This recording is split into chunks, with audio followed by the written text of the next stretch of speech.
Put Widow Anchor to 1, they said. The deck will be dead, they said. Clearly not. What's going on, you guys? Slim here to talk about why Sky Strikers won YCS London. That's right, you guys. Sky Strikers did it yet again. I don't know how many wins this gives this deck, but yeah, it seems no matter what you do, you can put Widow Anchor to 1, and yeah, the deck is still going to come out on top and win the whole event. This is crazy. We will definitely talk about it. For those of you that are new here, welcome to the series, why this deck won this set event. Again, if you're new here, consider subscribing. Give the video a like if you enjoyed it. On this series, we go over the winning deck, and we talk about the reasons why I personally feel the deck won the entire event. Yet again, Sky Strikers. Shout out to Pascal Kim. Hopefully I didn't butcher your name. But yeah, he ended up winning the entire event with Sky Strikers. And you guys can see, like, outside of Widow Anchor going to 1, this is Sky Strikers in its entirety. Plus, we got some new traps, we got some new things they added to the deck, and it's pretty crazy. If you guys want to see the live deck profile to get like other explanations, you can check it. It's in the description. Both Lithium and SlimYGO were at YCS London, so they recorded. So just check it out on either of their channels.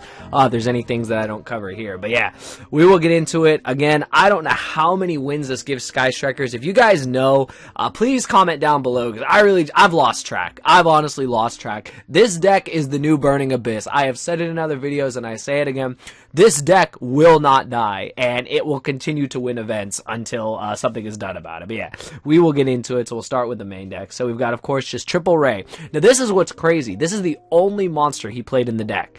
I've seen builds like this before where Ray was like the only monster, but usually you see hand traps in the main deck, but if you notice in the side deck, that's actually where the hand traps are. It's pretty crazy. There's no other there's like no hand traps at all in this main deck. There's no infinite impermanence, nothing like that. So Ray is literally the entire deck. Ray has always been Bay, and Ray is always the deck, so it makes sense, but it's crazy to see that the winning list is literally just playing Ray and not playing hand traps to, interact with anything the opponent does, but it's pretty crazy. So yeah, that's the only monster. On to all the spells, the whopping amount of spells. We got Triple Call by the Grave. He talked about this. You just want to resolve some of the cards that you have in this deck. Being able to Call by the Grave against Orcus and also against Thunder Dragon is also really important too, because you Call by the Grave a Thunder Dragon Colossus, it negates the other ones on the board, so you can play with your Engage and win the game. So it's pretty crazy. 3-carded Demise. This was something that we started to see, I believe it was last format, where people were trying out this card in Sky Strikers, and it has seen a lot of success. This is just another crazy card in the deck. It's another spell for Engage. It lets you draw damn near 3 cards every time, and it is Ash Bait. It is being able to just make your opponent interact with that, and you just have the rest of your spells to go off. And yes, it does hinder your special summoning, but a lot of times you just need to get to Ray, and you literally can just summon Ray, do your card of Demise, set all your spells, set your traps, and then literally just pass, and then you're able to do your Ray shenanigans on your opponent's turn, so it's nuts. So yeah, this card is absolutely crazy in the deck. He main decked 2 copies of Cosmic Cyclone. You guys know why. This card is just a really good 1-for-1 interaction. Being able to banish the card instead of just sending it to the graveyard where it might have utility is just really important. The standard 2 Foolish Burial Goods and the Metalfoes Fusion. Don't need to explain that. The Rhoda, because it's the 4th Ray. Triple Area 0. A lot of players go back and forth, 2 or 3. You want Triple Area 0 because you want to get to Ray. Being able to just, pop this card off or, and then just get Ray is nuts. So really, really important. Then you've got your 1-ofs, your 1 Afterburner, your 1 Jamming Wave, your 1 Eagle Booster, your 1 Hornet Drones, and then the 2 copies of Shark Cannon. This is a card that we knew we would see more players play at least more than 1 copy of, because with Widow Anchor going to 1, this is just a really crazy card. This is really good against Orcus, really good against just, being able to banish their stuff, being able to reborn their stuff is also crazy too. Like, I think this card is nuts.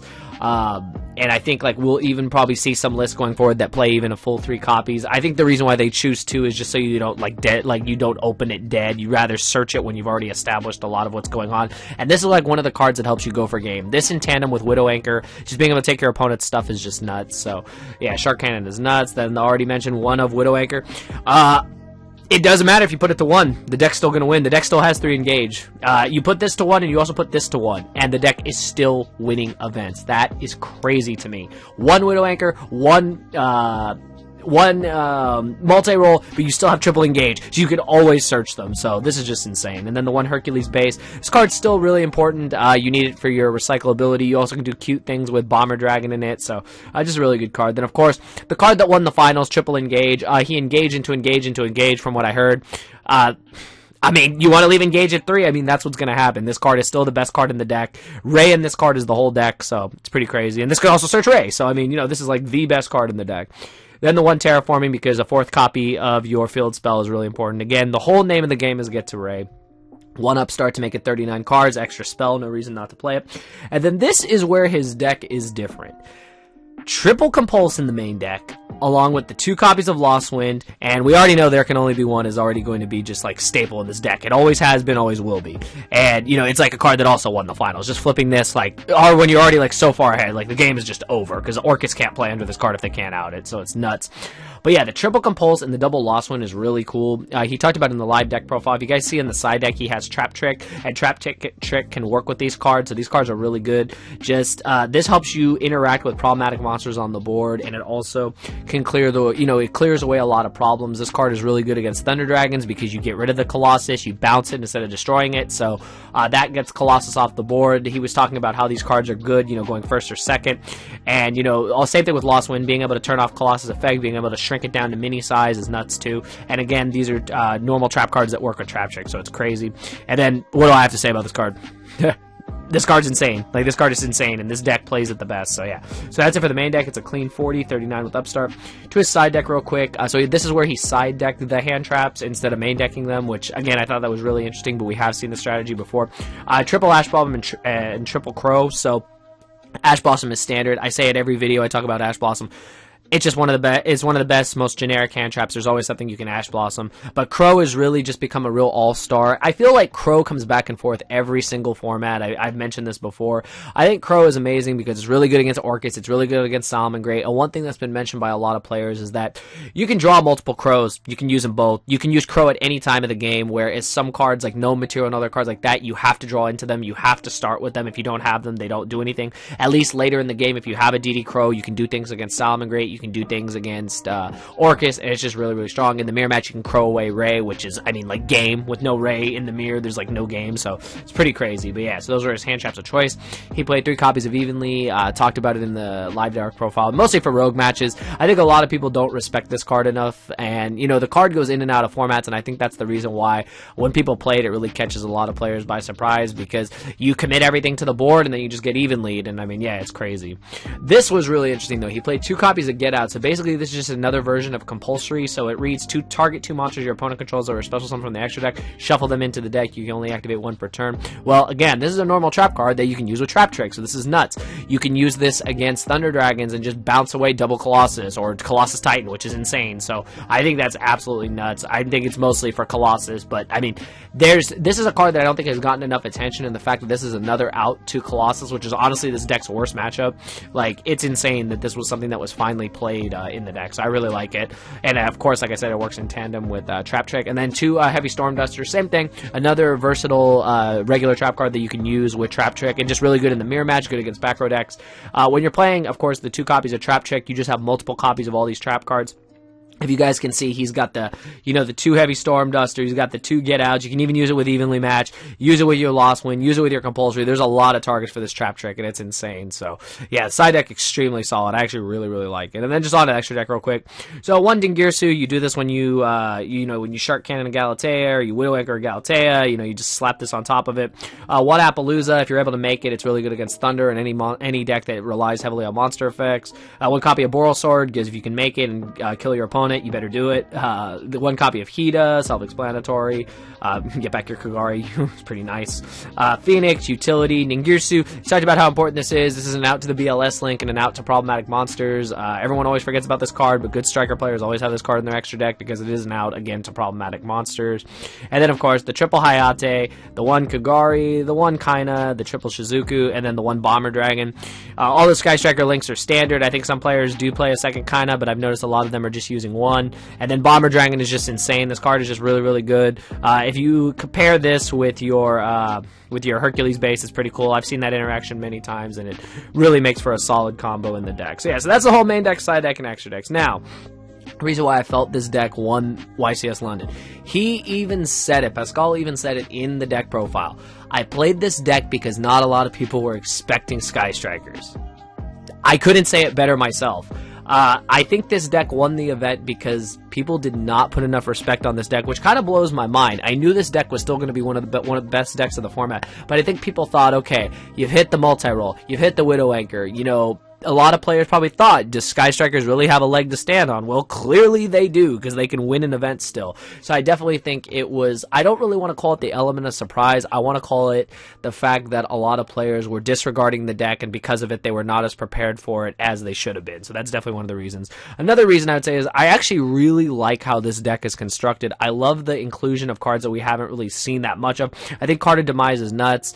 The fact that this is maybe will be the standard going forward, that just gives the deck the ability to see more of its cards quicker. It gives the ability to see more of your side deck cards quicker, and it's really good Ash bait. And I mean, if you have this paired with Call by the Grave, I mean, it's just, I mean, that's like GG's. Like, it's so ridiculous. But I also think, you know, it was built by Pascal and also by Dinka Boy. He's also in the live deck profile, and I think, you know, when you have two really accomplished players putting a deck together, you know, you're going to see a lot of success. So I definitely would attribute, you know, the success of this deck to, you know, its construction. Another reason I think this deck won, and this is my favorite part to talk about, is actually the inclusion of these traps.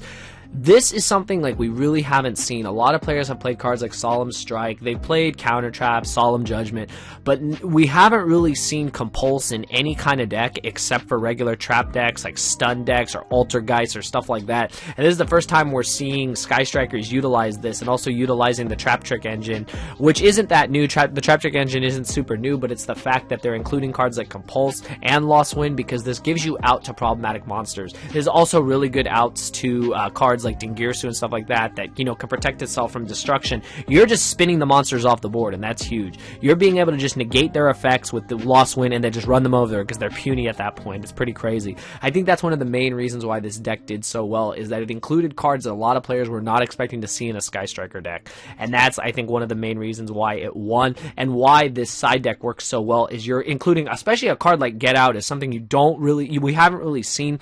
I would say maybe only Paleo and some decks have you know, experimented with it, but we really haven't seen it until now in a, you know, YCS winning deck, so it's pretty crazy. But yeah, overall, those are like the main reasons I feel that it won. And the last thing I'll say is, because it's freaking Sky Striker. Like, it's the new age Burning Abyss. This deck has been around for at least a year and a half now, and the deck will not die. This deck will not die. I think the only way this deck will maybe die is if they do something to engage, or if they're crazy enough to do something to Ray.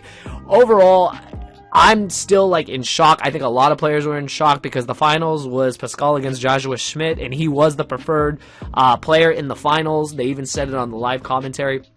Everyone thought Josh was going to win, and he ended up losing. He ended up getting 2-0'd. It was crazy. This deck was so well designed, you know, to go against every deck. They even talked about how they didn't lose their Orcus matchups and everything, so it's pretty crazy. And I mean, yes, I know you guys are going to comment below, and you're going to say, he won the finals because of Triple Engage. Well, yeah, he did. You know why? Because Triple Engage is still a thing after a year and a half. So yeah, it's pretty crazy. But yeah, those are my thoughts. I'd like to know yours in the comments below. Again, if you enjoyed the video, be sure to give it a thumbs up. Hopefully you guys enjoy this series. Let me know your thoughts. Why do you feel Sky Strikers won YCS London?